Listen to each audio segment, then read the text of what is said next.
सोहनी महिवाल। अमर प्रेम की कहानी। पंजाब की मिट्टी में जन्मी एक प्रेम गाथा जिसे समय भी मिटा नहीं सका। यह सिर्फ प्रेम की नहीं बल्कि सच्चे प्यार, त्याग और अटूट विश्वास की कहानी है। सोहनी एक कुम्हार की बेटी थी। उसकी सुंदरता और कला की चर्चा दूर दूर तक थी। जब उसकी उंगलियां मिट्टी के घड़ों पर चलती तो हर बर्तन अपनी ही कहानी कहने लगता। दूर बुखारा से एक अमीर व्यापारी, इज्जत बेग, पंजाब आया। जब उसने पहली बार सोहनी को देखा तो जैसे समय ठहर गया। वह हर दिन सोने की मुहरें लेकर आता, सिर्फ सोहनी की एक झलक पाने के लिए। धीरे धीरे दोनों की आंखें खामोश बातें करने लगीं। सोहनी भी उसकी मोहब्बत में डूबने लगी।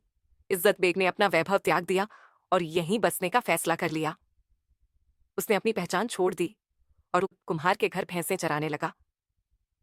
पंजाब में भैंस चराने वाले को महिवाल कहते थे और अब उसे भी यही नाम मिला। लेकिन यह प्रेम आसान नहीं था। जब सोहनी की मां को इस रिश्ते का पता चला तो जैसे पहाड़ टूट पड़ा। उन्होंने सोहनी की शादी किसी और से तय कर दी और महिवाल को घर से निकाल दिया। पर सच्चा प्रेम कभी हार नहीं मानता। महिवाल ने खून से एक खत लिखा, सोहनी, तुम मेरी सांसों में हो, क्या अब भी तुम मेरी हो? सोहनी का जवाब आया, मैं जन्मों तक तुम्हारी थी, तुम्हारी ही रहूंगी। अब रातें उनके लिए इम्तिहान बन गईं।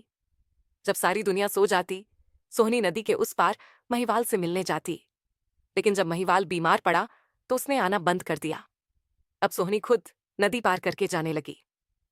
वह पक्के घड़े की मदद से लहरों को चीरती हुई अपने प्रेमी के पास पहुंचती। पर तकदीर को कुछ और ही मंजूर था। एक रात उसकी ननद ने यह प्रेम देख लिया।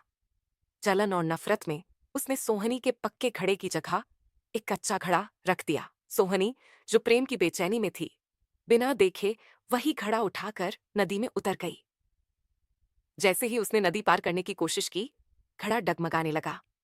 वह समझ गई कि कुछ गड़बड़ है। देखते ही देखते घड़ा पानी में घुलने लगा।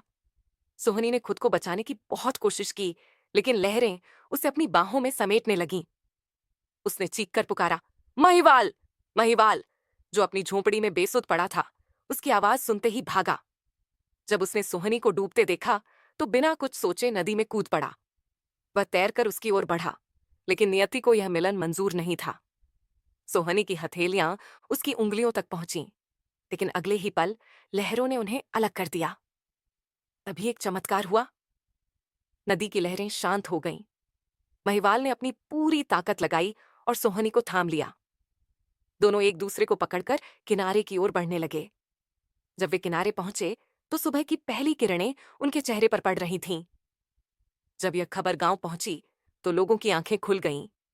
उन्होंने समझ लिया कि प्रेम ईश्वर की देन है, इसे कोई नहीं रोक सकता। सोहनी के परिवार ने भी अपनी गलती मानी और समाज के सारे बंधन टूट गए। अब यह प्रेम कोई छुपा हुआ राज नहीं था, बल्कि एक अमर गाथा बन चुका था। सोहनी और महिवाल हमेशा के लिए एक हो गए। आज भी जब सिंधु नदी की लहरें बहती हैं तो ऐसा लगता है जैसे उनमें सोहनी और महिवाल की प्रेम कहानी गूंज रही हो। एक ऐसी कहानी जो कभी खत्म नहीं होगी, क्योंकि सच्चा प्रेम कभी हारता नहीं, वह अमर हो जाता है।